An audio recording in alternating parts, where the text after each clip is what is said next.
Welcome to this information session on special educational needs or SEN support in schools with Send and Due SENDIAS service.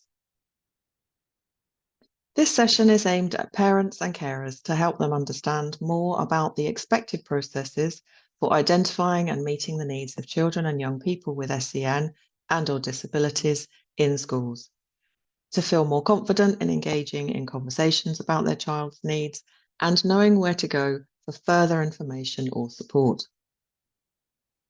Every local authority must have a SEND information, advice and support service for children and young people up to the age of 25 with SEND and their families. The service must be free, impartial and confidential and at arm's length from the local authority. Send and Due provides this service for residents of Bristol, North Somerset and South Gloucestershire.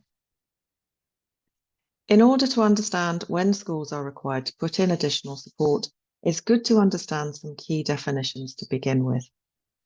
So according to the definition set out in Section 20 of the Children and Families Act 2014, a child has SEN when they have a learning difficulty or a disability which calls for special educational provision to be made for them. To break that down further, a child is said to have a learning difficulty when they have significantly greater difficulty in learning than most of the others of the same age. A disability is defined as that which makes it difficult for a child to make use of the educational facilities generally provided for others in schools or colleges. And special educational provision basically means support. All pupils should have work differentiated to a level that suits them regardless of their needs. However, some children, even with some changes or differentiation made, will struggle to make progress. And when that happens, additional provision or support is needed, and that's usually called SEN support. Please also note that all schools have a designated budget or additional support funding to meet the needs of children with special educational needs, and they should be using this to put additional support in place. However, this is not ring-fenced funding or allocated per child, but rather schools can agree how best to spend the funds to support the needs of all pupils requiring additional support. Schools should consider the range of needs that their pupils have within a school and should have policies in place to be able to identify and meet those needs largely within 4 broad areas.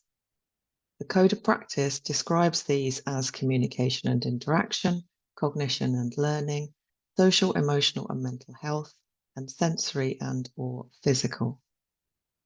The purpose of identification is to work out what action the school needs to take, not to fit a pupil into a category. In practice, individual children or young people often have needs that cut across all of these areas, and their needs may change over time.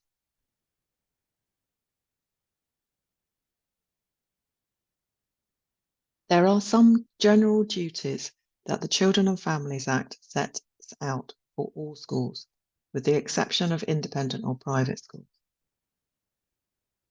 Schools must use their best endeavours to make sure that a child with SEN gets the support they need.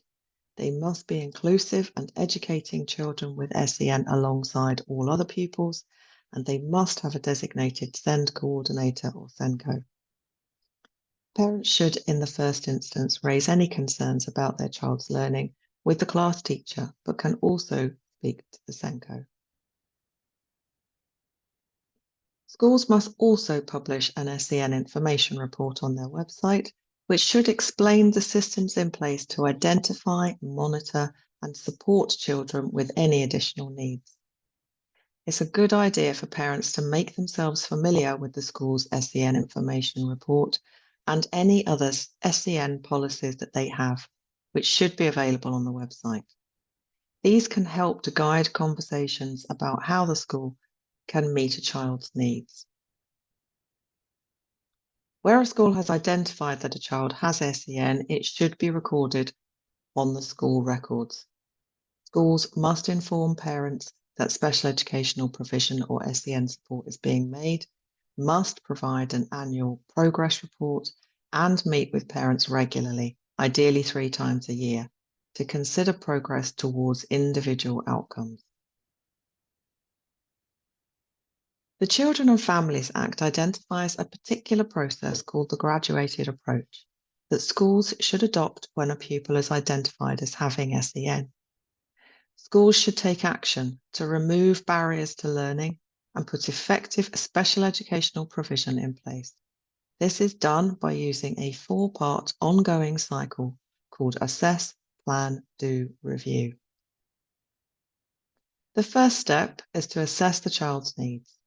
Schools should gather information to make sure they understand a child's strengths and difficulties, which can be collected through observation, teacher assessment, peer comparison, discussions with parents and the child, or from asking external support services or professionals.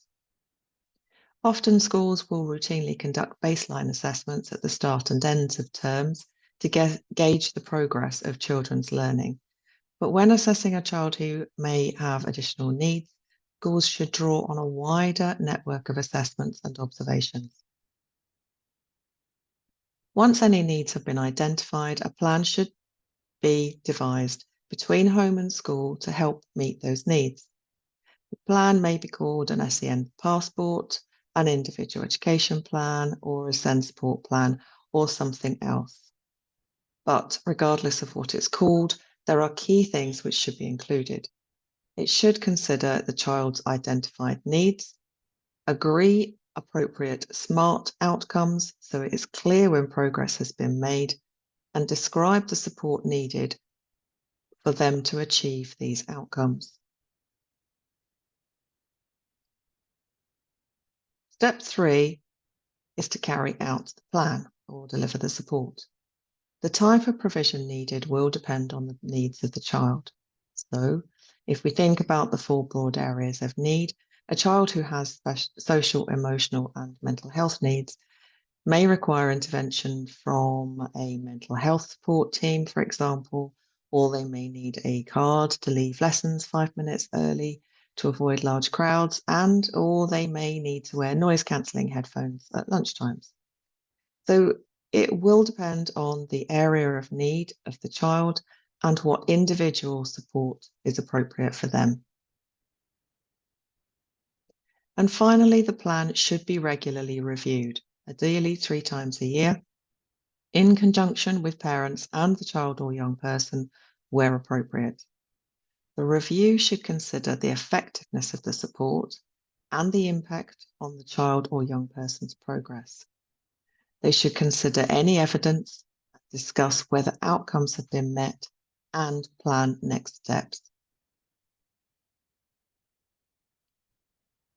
Where parents have concerns about their child's learning or progress, we would advise approaching the class teacher or tutor group leader in secondary schools to discuss your concerns.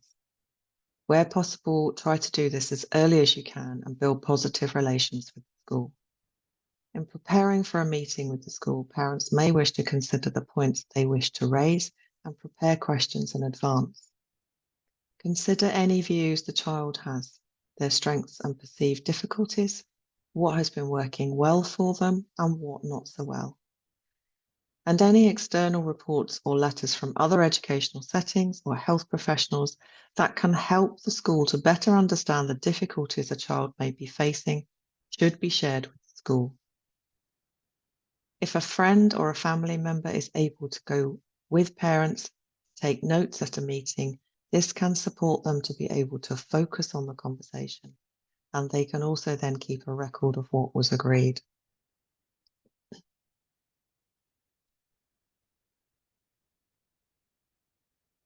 Where parents have concerns that SEN policies are not being followed, or that their concerns are not being considered, or that their child's needs are not being met, parents should, in the first instance, try and resolve disagreements amicably through discussion or submitting an informal complaint.